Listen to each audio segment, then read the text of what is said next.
Okay, so welcome back guys to the second episode of Seed Tutorials. Today we'll be learning a program for swapping two numbers. Now as we know that the include_stdr.h includes the header file that is of the standard input and output functions. Then the main function starts from here and the variables have been declared as int, x and y, where integer is the data type and x and y are the name of the variables. So here we will swap the two numbers without using a third variable, and we can do that by using three variables too. So using these two printf and scanf statements, we can get the values for the two numbers that have to be swapped, and there is a particular formula for it, that is x is equals to x plus y will be equal to x minus y, and x is equal to x minus y. So let's understand why that is happening. So consider that we have the value of x as 1 and y as 2. So if we store the value of the new x, that is x plus y, we will be getting x is equals to 3, right? So the value of x will change to 3, and after that the next formula is y is equals to x minus y, but as we know that the value of x will be equal to 3, so y in here would be equals to 3 minus 2, that is 1.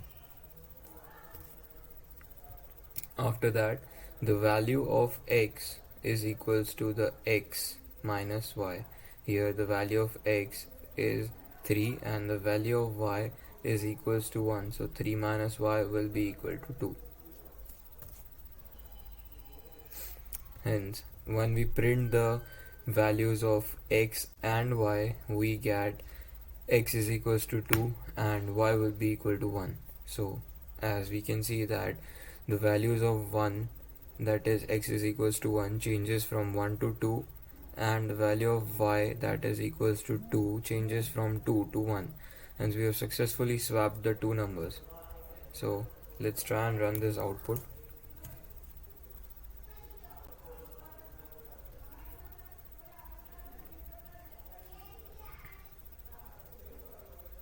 Enter x, that is 4, and enter y, that will be 7.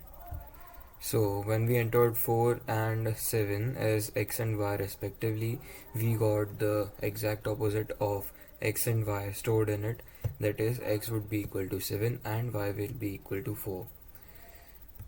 So let's move on to our next program, but before that I would like to ask you guys that you should try to do this example with using the third variable, and I would probably show you how it is done in the next video, but before that you should try it. It's kind of easy. So the next program is to find out if the number is even or odd. So before that I would like to tell you that the percentage operator is known as a modulo operator, and it gives out the value of the remainder. Like when 3 is divided by 2, then the remainder we get would be equal to 1, right? So that is what we get when we use the modulo operator. So as usual, including the standard input and output header file, the main function starting from here, and declaration of the variable x that we have to be getting the value of from the user, and the usual printf scanf statements that are pretty much the same every time. But let's move on to this part, the if and else conditions. If else is used when we have two pathways or two or more pathways from which we have to choose one of them. So if, and the syntax for if else will be if and circular brackets in which the condition has to be written, and after that you have to do curly brackets above and below the printf statements. But as we see that there is only a single statement for both if and else statements, it's not necessary to use the curly brackets. So if there are more than two statements in any of the if or else part, then you should use the curly brackets, because only one statement would be considered if the curly bracket is not used. So if x percentage 2, that is x modulo 2, will be equal to 0, then the number would be even. So for example, consider a number 6. 6 is even, we all know that.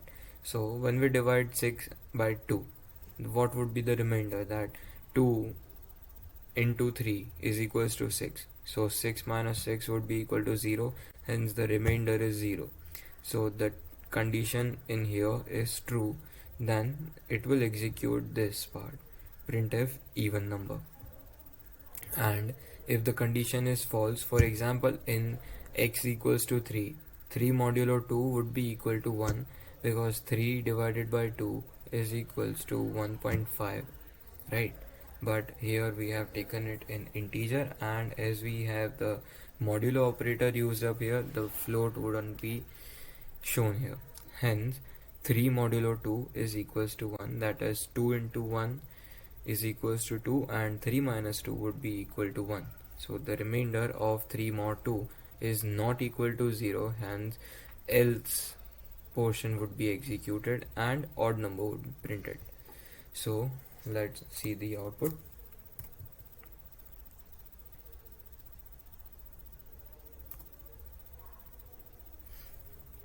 $57. It is an odd number, as we know, so let's see if it is true or not. It is an odd number. So let's move on to the next program of today, and here we have to find out the larger or the greater number between x and y. So we have three variables declared here, x, y and z as integer. As usual, the printf scanf statements to get the values of x and y variables from the user. And here we have used an if-else statement. So if x is greater than y, consider a case where x is equals to 10 and y is equal to 8. So 10 is greater than y, so the if statement would be executed, and printf 10 is greater than y will be printed. And if consider that x is equals to 10 and y is equals to 12, then the if condition would be false, hence the else part would be executed. So the output would be equal to %d is greater than %d, where the first %d would be for y and a second for x. So the output would be 12 is greater than 10. So as we know that if statement can also be nested, like consider an if statement in which we have another if else statement. This is known as nested if. And there are other if else and conditional sequences like the switch case, the nested if, the else if ladder. So we'll look after it in our upcoming videos. So thank you for watching today's video. If you have any sort of doubts, you can comment down below. Thank you.